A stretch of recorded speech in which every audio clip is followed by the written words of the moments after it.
Hi, this is Jeff Ong. Today, I'm going to talk about money management for property investors, how the pros grow their property portfolio consistently. But first, a disclaimer. Now, to achieve money management in a proper way is to achieve it by doing the 5 C's. Now, the first C is city. You got to achieve faster than national average return, which is, for example, 5.2% per year in UK, 6.4% per year in US, 1.3 in Singapore, Australia is 3.4, New Zealand is 8.6%. You need to choose cities that have faster than national average population growth, jobs growth, and income growth. Now, of course, if you are operating only in a country where the national average is very low, for example, Singapore, 1.3%, you could choose a superior area or superior asset class, and you could double the return of triple, which is about 3.6% per year. It is still hard work compared to achieving just national average in New Zealand, which is 8.6%. So I tend to choose a country where the national average is high, and then from there, we zoom in on cities and try to beat the national average. So oftentimes, you need to choose cities that are faster growing and they are creating jobs faster, that are very high paying jobs, and the wages are growing higher, as again, I repeat. So for example, in UK will be very affluent cities like London, the outskirts of London, Birmingham, Manchester, huge fast growing cities. In the US will be Florida, the West Coast, right? And in Australia will be Sydney, and in New Zealand will be North Island, Auckland. So of course, the asset class matters as well. So you saw that during COVID, there was a lot of lockdown, and house landed homes prices actually shot up, and apartments actually remain stagnant. So the asset class really matters. People are looking for space, and because of lockdown, they don't have to go to office that often. So houses have actually appreciated a lot faster. Next, number 2 is comparables. You have to draw a 1 mile radius surrounding for the same size houses in terms of per square meter or square foot, right? And look at the last 1 year transaction, okay? Remove the outliers, the very, maybe 10 to 15% above or below average, remove it and you get the average. And normally I would like to buy at average or below average, not above. So if you're buying something that's 20, 30% above average, something is very wrong. So you need to know the websites to check. In UK, it'll be Rightmove, Zoopla. In US, might be Zillow. In Singapore, Property Guru, The Edge. So these are websites that will help you make informed decision. You also need to look at other things like other features, whether it has a garden at the back, how big is the land, whether there's a lot of crime in the area, whether crime is falling, and the socio-economic statistics there, whether it's a white collar or blue collar area. So most people fail to do this simple analysis and end up buying houses at premium prices. And that would mean many years of capital gains being wiped out. Next, cash flows. I will actually put up an advert for this house I'm about to buy, and then make sure that there are at least 10 inquiries for the house. All right. And if you don't have 10 inquiries, I wouldn't even buy within a week. Okay. You might have the best, you think you might have the best house in the world, but if there's 7 billion people on earth and only 1 inquiry, you may or may not have 1 offer, right? So if you have more than 10 inquiries, you have 6 viewings, 4 offers, and then you can choose the best tenant that you want. And of course, you want to be in that position. I will make sure that there are no empty land next to your house or tall buildings that are about to be constructed and completed, because they will mean competition to you. You want a mature suburb. So I have this thing that's actually another C. It's called a crane theory. If I see cranes in a city and tall buildings, it is not a good sign. So for example, Dubai built the Burj, the tallest building, and after that they had an economic recession. Shanghai had one of the tallest skyscrapers, and China went through a slowdown. So, you know, tall buildings are not good for in terms of your house appreciation and rentals. Check out how many similar houses are for rent and what prices they are asking for and what they actually transacted for, not rely on the agent for that information. Fourth, capital gains. To make above national average, as I mentioned earlier, choose the right city, right suburb with the right rental demand. I would suggest that you have 3 to 4 bedroom houses that attract families. You want people that stay for many years. Okay, they build up their families and they live there for decades. Long-term tenants, you don't want a fast turnover because every time you lose a tenant, it actually costs you money for repairs, okay, to attract new tenants, void periods.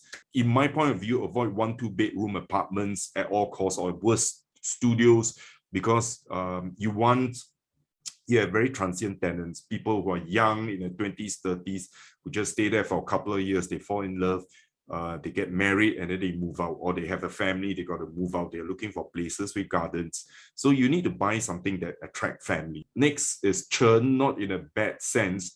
Churn is to recycle and remortgage your money out as soon as you make money, get capital gains and replicate it, and at the same time achieve positive cash flow. You don't want vampire properties that suck the lifeblood out of you. So for example, Central Business District bought a house in the city center for 990K in the year 2010. Transaction cost was 40,000, mortgage was 900. Average interest was 13,500. Okay. Average net rent 3,400 per month, 40,800 per annum. Net profit 27,300. Money left in 130,000. In the year 2014, remortgage for 950,000. Interest cost 14,250, net profit 26,550 per annum, money left in 80,000.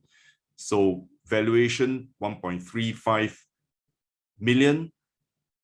Equity was 400,000. Internal rate of return was 47.4%, 2010 to 2014. Now remember, internal rate of return looks at capital gains and rental yield. Now, in the year 2021, collective sale price is 2.2 million, market price 1.4. We take the average is 1.8 million. So equity build-up was 850,000, money left behind 80,000, and net profit per annum is 26,550, internal rate of return 57.3%. Right? So even in Singapore, you're able to achieve it if you buy the right asset class at the right place. Next, in London, this is a place with a river view and it's something special. Okay, the year that I buy was 2013, bought for 272,000. Expenses and taxes was 15,000, so all in about 287,000 pounds. Mortgage was 80%, so 217,600. Interest 3.5%, so 7,616 per annum of interest. Gross rent was 16,640. Service charge and fees, of course, in London, all apartments in UK and developed countries, the maintenance service charges are pretty high. So it's about 5,500, net profit 3,524 per annum, money left in 69,400 in the year 2013. Now in 2015, valuation rose to 350,000. Equity built up was 132,400. Internal rate of return was 42.5%. I remortgaged it and there was 280,000. Money left behind was 7,000, but I put in an additional 10,000 to repairs and add in a new kitchen and refurb the toilet, and 17,000 total money left in. So interest is 9,800. Gross rent 17,160. Service charges plus fees rose to 6,500. Net profit 860 pounds per annum. Still cash flow neutral or slightly positive. So in the year 2021, valuation was 400, although the new apartments that around the area was 550 for similar sizes. I think I can sell it at 450 and get away with it. So this is a very conservative valuation. Equity build-up was 120,000. So internal rate of return is 41.2% annualized total return, right? Next, I bought another example is I bought a house in West Boulevard, Birmingham. There's about 1,300 square foot. I added about 200 to 300 square foot at the back. So it's a nice family home, corner terrace. So I did a bit of refurb. So year 2017 purchase price 130, refurb plus other expenses 32,895 pounds. Mortgage was 97,500 pounds. Money left in 65,395. Total money in was 162,895 pounds. Mortgage interest 3,413 per annum. That is 3.5% per year. Net profit 9,884 pounds per annum. And the year 2019 valuation rose to 200,000. Equity created was 102,500 pounds. We remortgaged it for 150,000. So we took out over 50,000 pounds of money for recycling. Money left in from year 2019, 12,895 pounds only. So mortgage interest at 4%. So, you know, it's 4,100 pounds per year. Net profit 9,196 per annum. Internal rate of return 38.87%.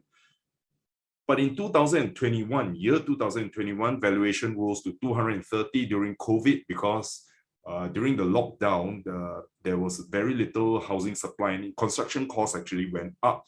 So if people that, you know, they want to shift out apartments into houses for more space and you want to walk around at the back, or you want an office, you know, in a house. So most people moved out of apartments into more spacious houses in the suburb. And that's why it benefited me by buying the right asset class. And you want to garden at the back because you don't want to wear a mask all the time and you can exercise at the back. So equity created was 80,000, previously only 12,894 pounds money left behind back in year 2019. And the internal rate of return achieved was 201.07%. So how does that compare to real estate investment trusts? On 21st of August 2021, there was an article on Business Times, best performing REITs, real estate investment trusts over the last 10 years. Maple Tree Industrial Trust, 16.7% per year. You can see the average is about 12 per annum. This is pretty good, but compared to 40% IRR, I would rather do my style. And of course, this is passive investing when you do REITs. But for me, it takes a bit of work. There's a little bit of negotiations with sourcing, time spent managing projects, even when you're overseas. But it can be done even with lockdown because you have a trusted power team to do all this. And by power of the internet, you can reduce a lot of risk. So if you like to find out more about this way of investing to achieve about 40% internal rate of return or extremely high returns, okay, find out from my webinar, sign up for it, and hope to see you at the course.